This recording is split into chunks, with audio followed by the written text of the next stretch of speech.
In previous section, I talked about desktop background. Now I'm going to talk about the color setting in your Windows. Now the color setting changes the color in your title panel for your Windows and your taskbar, and as you can see, the color is automatically changing. And I want to show you how. If you take a look at the title bar of this window, you can see it is kind of a pale green or khaki or something like this. Now I want to right click on the desktop and go and click on next desktop background. Because I have selected multiple desktop backgrounds, I can see next desktop background here, and if I click on this, another photo is going to appear.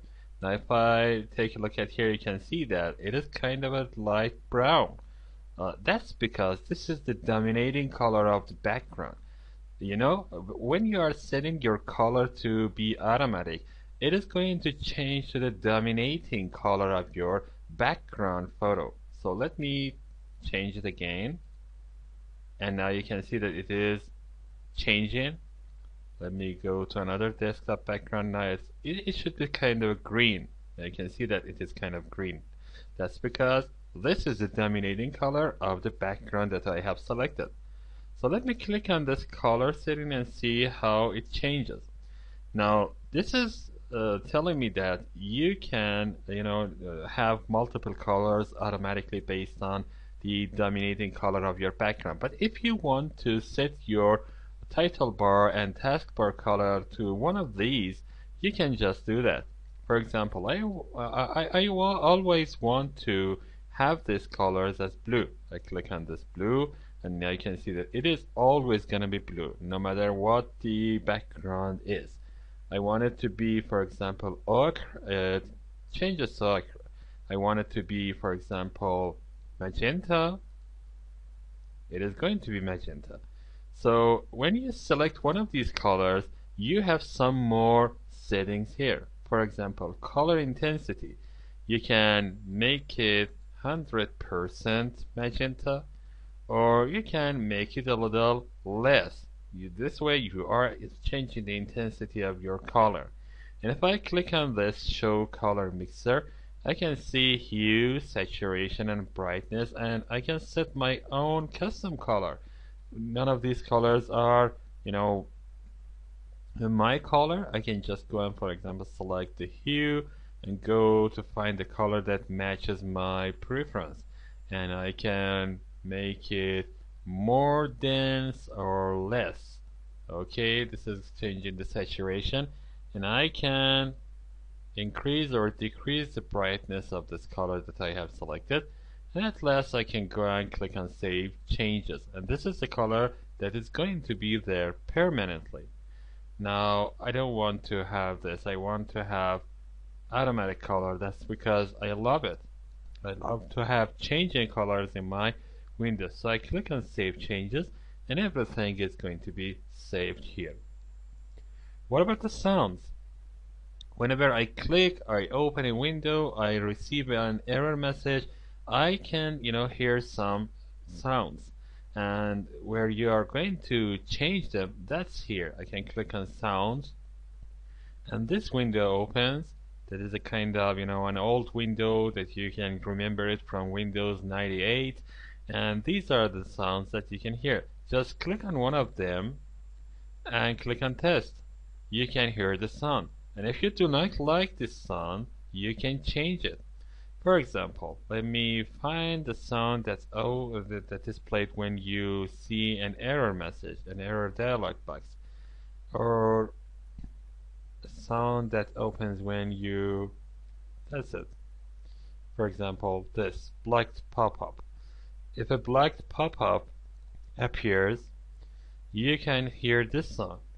But if you do not like this, you can just go and click on browse and go and select the sound from your Windows folders or another folder that you have selected to have your, for example, music files or things like this. I cancel this out, and I'm not a big fan of changing Windows sounds. Actually, I do not do that. But there's something that is very interesting here, screensaver. And a screensaver is a program that is executed whenever your computer is idle for some time. And this sometime you can change the time duration for this. I want to click on a screensaver and this window opens, and as you can see there is no screensaver set by default. I can see some screensavers by clicking on this drop down menu.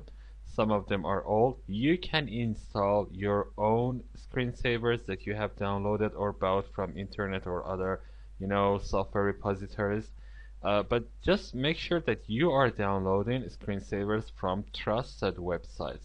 I mean, like some other programs, these contain a lot of viruses.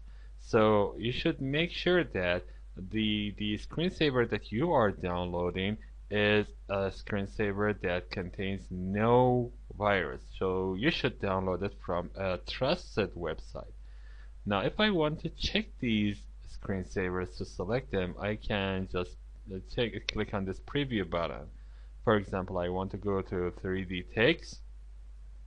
I can click on preview and see that this is the screensaver that is going to show.